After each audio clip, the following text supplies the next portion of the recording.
Assalamualaikum warahmatullahi wabarakatuh. Selamat pagi, semoga masih dalam keadaan sehat dan masih tetap semangat meskipun kita masih harus belajar dari rumah.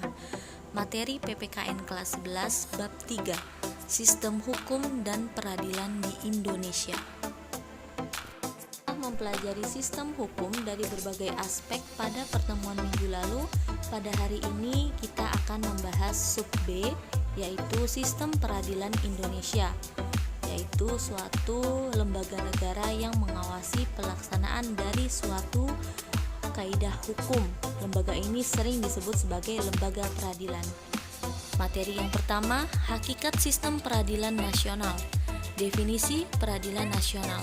Peradilan nasional merupakan rangkaian dari keseluruhan proses perkara di pengadilan yang terdapat dalam suatu negara.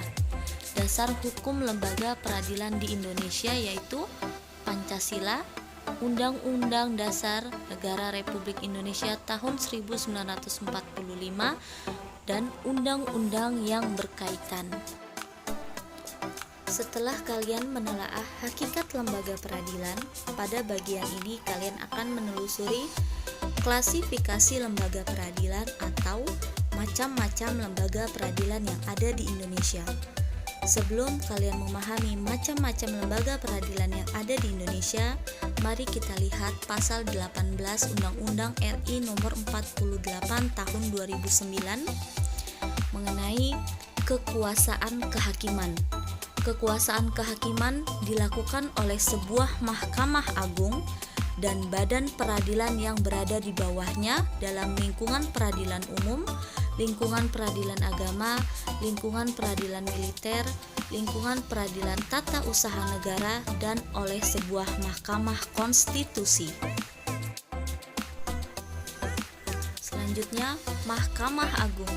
Pasal 24A ayat 1-5 Undang-Undang Dasar Negara Republik Indonesia tahun 1945, Mahkamah Agung berwenang mengadili pada tingkat kasasi, menguji peraturan perundang-undangan di bawah undang-undang terhadap undang-undang, dan mempunyai kewenangan lain yang diberikan oleh undang-undang.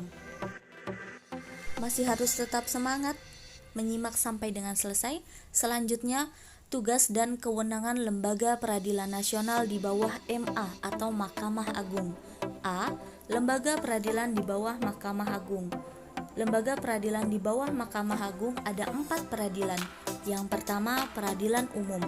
Peradilan umum berwenang memeriksa, mengadili, dan memutus perkara pidana dan perdata sesuai dengan ketentuan peraturan perundang-undangan. Kekuasaan kehakiman di lingkungan peradilan umum dilaksanakan oleh yang pertama atau yang A, pengadilan negeri berkedudukan di ibu kota kabupaten atau kota madya, dan pengadilan tinggi berkedudukan di ibu kota provinsi. Selanjutnya yang kedua, peradilan agama berwenang memeriksa, mengadili, memutus, dan menyelesaikan perkara antara orang-orang beragama Islam sesuai ketentuan peraturan perundang-undangan. Kekuasaan kehakiman di lingkungan peradilan agama dilaksanakan oleh 2 pengadilan, yaitu Pengadilan Agama yang berkedudukan di ibu kota kabupaten atau kota madya. Contohnya, Pengadilan Agama yang berada di Kabupaten Lampung Tengah. Yang kedua, Pengadilan Tinggi Agama yang berkedudukan di ibu kota provinsi. Contohnya Pengadilan Tinggi Agama yang ada di Kota Bandar Lampung. Selanjutnya, yang ketiga, peradilan militer berwenang memeriksa, mengadili, dan memutus perkara tindak pidana militer sesuai dengan ketentuan peraturan perundang-undangan. Nah, peradilan militer merupakan pelaksanaan kekuasaan kehakiman di lingkungan angkatan bersenjata untuk menegakkan hukum dan keadilan dengan memperhatikan kepentingan penyelenggaraan pertahanan keamanan negara. Pengadilan dalam lingkungan peradilan militer meliputi yang pertama pengadilan militer, pengadilan militer tinggi, pengadilan militer utama, dan pengadilan militer pertempuran. selanjutnya yang keempat, peradilan tata usaha negara. Peradilan tata usaha negara berwenang memeriksa, mengadili, memutus, dan menyelesaikan sengketa tata usaha negara sesuai ketentuan peraturan perundang-undangan. Kekuasaan kehakiman di lingkungan peradilan tata usaha negara dilaksanakan oleh dua pengadilan. Yang pertama, Pengadilan Tata Usaha Negara yang berkedudukan di ibu kota kabupaten atau kota. Yang kedua, Pengadilan Tinggi Tata Usaha Negara yang berkedudukan di ibu kota provinsi. Sampai di sini mengerti mengenai 4 peradilan di bawah Mahkamah Agung. Setelah kalian menelaah 4 peradilan yang ada di bawah Mahkamah Agung, selanjutnya kita akan membahas Mahkamah Konstitusi. Mahkamah Konstitusi berwenang mengadili pada tingkat pertama dan terakhir yang putusannya bersifat final untuk menguji undang-undang terhadap undang-undang dasar, memutus sengketa kewenangan lembaga negara yang kewenangannya diberikan oleh undang-undang dasar, memutus pembubaran partai politik, dan memutus perselisihan tentang hasil pemilihan umum. Oke, sampai sini paham ya perbedaan antara Mahkamah Agung dan Mahkamah Konstitusi.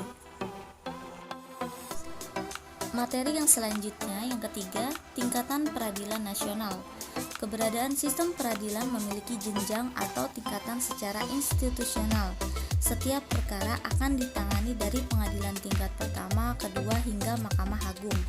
Setiap perkara gugatan yang masuk tidak diajukan langsung kepada Mahkamah Agung ataupun pengadilan tinggi, tetapi pada pengadilan tingkat pertama terlebih dahulu. Ya, jadi pengadilan tingkat pertama itu disebut juga pengadilan negeri yang berada di ibu kota kabupaten.